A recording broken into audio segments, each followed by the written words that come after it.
The lights at PNC Park carry more than September shadows tonight. The Cubs arrive with 85 wins, still clawing for wildcard position, while the Pirates sit buried in last place, playing only for pride. One team fights for October, the other looks to spoil it. And on Clemente Day, that pride burns hotter than numbers, because when Pittsburgh honors its sainted right fielder, the weight of memory tilts every pitch. On the mound for Chicago is Jameson Taillon. His record sits at 9 wins and 6 losses with a 4.15 ERA. Across 110 innings, he's allowed traffic but kept his walks low. Only 23 free passes compared to 83 strikeouts. Taillon thrives when he commands the zone early. His weakness comes when pitches drift into the middle, where contact-heavy lineups can punish him. Against Pittsburgh's low-ranked defense, his assignment is clear. Pound the strike zone, avoid mistakes, and let his defense convert outs. For Pittsburgh, Braxton Ashcraft takes the ball. His sample is smaller, just under 60 innings, but the numbers sparkle. A 2.47 ERA, a 1.18 whip, and nearly a strikeout per inning. He's shown poise against weaker lineups, and tonight he faces a Cubs order ranked top 10 in slugging and home runs. The challenge for Ashcraft is stamina and composure. Chicago will test his ability to pitch deep into counts, force labor, and crack him before the bullpen door opens. Step back, and the picture clarifies. The Cubs average almost 5 runs a game, 8th in home runs, and top 5 in stolen bases. Even without Kyle Tucker, Nico Hoerner's consistency, Pete Crow Armstrong's power, and Dansby Swanson's timing make this a lineup built for pressure. Pittsburgh, by contrast, scores just 3.6 runs per contest, dead last in the league. They are 23-52 at home, losers in 8 of their last 10. On this night, the Clemente fire will give them heart, but heart alone cannot lift bats. This game tilts on run support. Ashcraft may throw quality innings, but the Pirates' offense offers little margin. Taillon doesn't need dominance, only steadiness. With Chicago's bullpen ranking among the best in whip and defense, the math bends toward the visitors. Urgency plus depth overwhelms ceremony.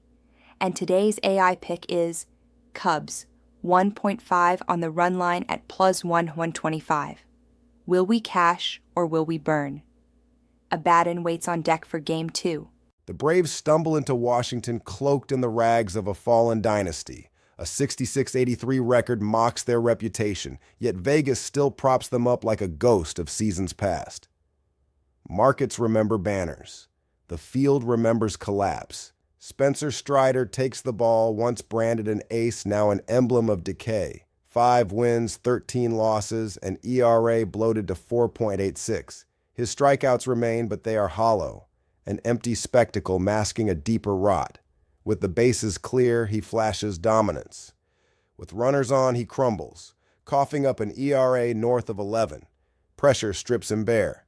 Against a Nationals lineup that thrives on disruption, this is not a strength. It is a wound. Mitchell Parker answers, no savior, but no fraud either. His ledger shows 8 wins, 15 losses, a 5.69 ERA. He pitches to contact, shoulders the innings, and refuses to unravel. His ceiling is modest, his floor is steady. Against the chaos of Strider, that steadiness becomes a weapon. History sharpens the blade. The Nationals have taken 4 of 6 from Atlanta this year, covering the run line in 5. They are not scared of the Braves. They are the Braves' mirror, reflecting their arrogance back in ruin. Momentum confirms it. Washington rides 6 wins in 10, while Atlanta drags through losses, their clubhouse drained of fight. Layer on the weight of the night. Clemente Day, Hispanic Heritage Day. Nationals Park will not feel like the home of a loser. It will roar with defiance, with memory, with meaning. For Washington, pride is fuel. For Atlanta, pride is poison. The Braves' offense may swing with more power, but both clubs score the same 4.3 runs per game. Atlanta's bullpen bleeds. Its defense betrays. Washington scrapes, steals, and survives. Against a favorite priced on name, not truth, the edge belongs to the underdog. And today's AI pick is Nationals +1.5 on the run line at 125. Will we cash or will we burn? Hada steps into the ritual for Game 3, Yankees versus Twins. Target Field holds a truth tonight. The Yankees march toward October, and the Twins drift into silence. One team plays for seeding, the other for pride. But inevitability does not care for pride. Carlos Rodon commands the mound for New York. 16 wins, a 3.11 ERA, a whip barely above 1. His fastball slices through air. His slider bends hitters into despair. He has already broken this lineup once. 7 innings, 1 hit, a single run surrendered. That memory waits inside the Twins' dugout like a verdict. Rodon does not pitch with hope. He pitches with certainty. Across from him, Simeon Woods Richardson shoulders the test. 6 wins, a 4.58 ERA, a whip of 139. He leans on a fastball and slider, but his command falters and pressure multiplies. Tonight, he meets the league's most ruthless offense for the first time. There is no rehearsal for such a trial. It is baptism by fire, and the flames leave no mercy. The Yankees bring thunder unmatched in baseball. They score 5.2 runs a game, lead the league in home runs, and carry depth that grinds pitchers into exhaustion. Judge, Bellinger, Chisholm, names that force pitchers to live in fear of every swing. The Twins manage only 4.2 runs, their bats light compared to the storm they face. Beyond Buxton's spark, there is little to resist. The bullpens tilt the balance further. The Yankees close games with discipline, anchored by Devin Williams, supported by arms that smother rallies. Minnesota's relief is brittle, its ERA swollen, its confidence thin. In late innings, the difference becomes certainty, yet the number that matters is 8.5. The Yankees will strike, but Rodon will hold. Minnesota's bats, muted by his command, cannot rise above the silence. Woods Richardson may bend, but even New York's power does not guarantee a flood when their ace turns the game into a contest of restraint. This matchup is not chaos, it is order, a script already written. And today's AI pick is under 8.5 total runs. Will we cash or will we burn? Angel rises for Game 4. Giants versus Diamondbacks. Chase Field burns with urgency tonight. The Giants stand at 75-74, the Diamondbacks at 75-75. One game separates survival from despair. This is no ordinary contest. It is a gate to October, and only one may pass.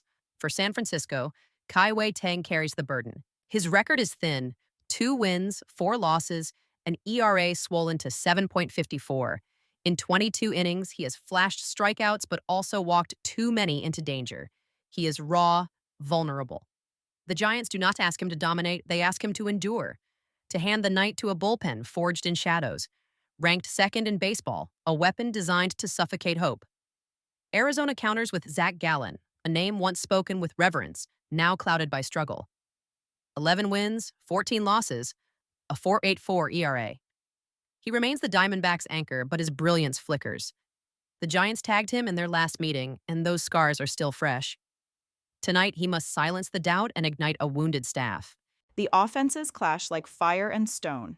San Francisco scores just 4.4 runs a game, their bats dulled, their path to victory carved through patience and attrition. They grind, waiting for the moment a bullpen can seal the cracks. Arizona answers with thunder, 4.9 runs per game, 202 home runs, their power ranked among the league's best. They do not wait. They strike, hoping to bury opponents before their bullpen betrays them. The season series is tied, 5 wins each. Every meeting has been narrow, every inning tight. The Giants' arms have proven they can silence even the loudest bats, while Arizona's sluggers have shown they can pierce even disciplined pitching. The wild card race demands no less than another razor-thin battle. But when the pressure bends games into the late innings, San Francisco holds the weapon, Arizona lacks. Their bullpen is iron. The Diamondbacks' relief corps crumbles under strain. This is where the edge lives. Not in Tang's fragile arm, not in Gallen's fading name, but in the shadows of the 7th, the 8th, the 9th. And today's AI pick is Giants +1.5 on the run line at 162. Will we cash or will we burn? Rocco steps forward for Game 5. Dodger Stadium is the stage tonight, and this one feels like October already. Two division leaders collide. The Phillies at 89-61, the Dodgers at 84-65, and every pitch cuts into postseason seeding. The Phillies lead the East, the Dodgers lead the West, but neither team is whole. Injuries have turned this clash of titans into a test of depth and survival.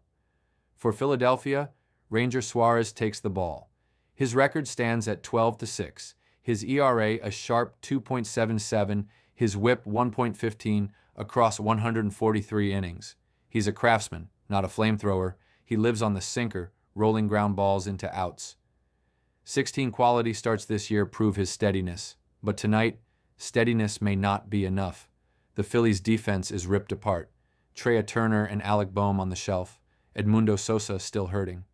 That means the left side of the infield is patched together with Bryson Stott at short and rookie Otto Kemp at third. Suarez's game is built on trusting his infield, but that infield is a crack in the wall. Across the diamond stands Emmett Sheehan, the Dodgers' young right-hander. He's just 6'3" with a 3.32 ERA, but the story runs deeper. In 59 innings, he struck out 69 with a WHIP of 1.09. His four-seam fastball touches 96, and he misses bats at an elite clip. When Sheehan is on, the defense barely matters. The outs come straight from his hand. That's the contrast tonight. Suarez putting the ball in play, Sheehan pulling the trigger himself. The offenses are loaded.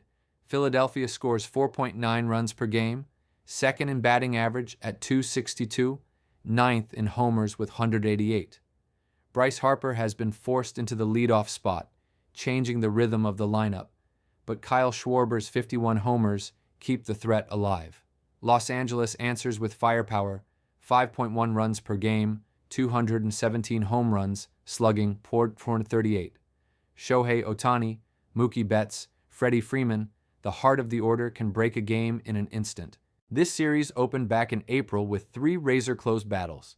Every game finished within 2 runs, 2 of them one-run classics. History says tight, but the present says chaos. A compromised Phillies infield, Sheehan's strikeout arsenal, and 2 lineups built to score point to runs crossing the plate. And today's AI pick is over 8.5 total runs. Will we cash or will we burn? Lilith is waiting with the recap. Another night, another set of wagers cast into the fire. Let's walk the path we chose today. Game 1, Cubs versus Pirates. We rode Chicago on the run line, Cubs 1.5. Game 2, Braves versus Nationals. The number said, trust the spoiler, Nationals plus 1.5. Game 3, Yankees versus Twins. The bats went quiet in our vision, under 8.5. Game 4, Giants versus Diamondbacks. The shadows held, Giants plus 1.5. Game 5, Phillies versus Dodgers. The sparks flew, over 8.5. Ahora, los 5 en español. Juego 1, Cachorros contra Piratas. Cachorros, 1.5. Juego 2, Bravos contra Nacionales. Nacionales, 1.5. Juego 3, Yankees contra Mellizos. Menos de 8.5. Juego 4, Gigantes contra Diamondbacks. Gigantes, 1.5. Juego 5, Phillies contra Dodgers. Más de 8.5. Back again in English. Like and subscribe. Will we cash or will we burn? Und der alte Satz flüstert: Wer die Wahrheit tragen will, muss das Gewicht des Sturms erdulden. The old saying whispers: Whoever wishes to carry the truth must endure the weight of the storm.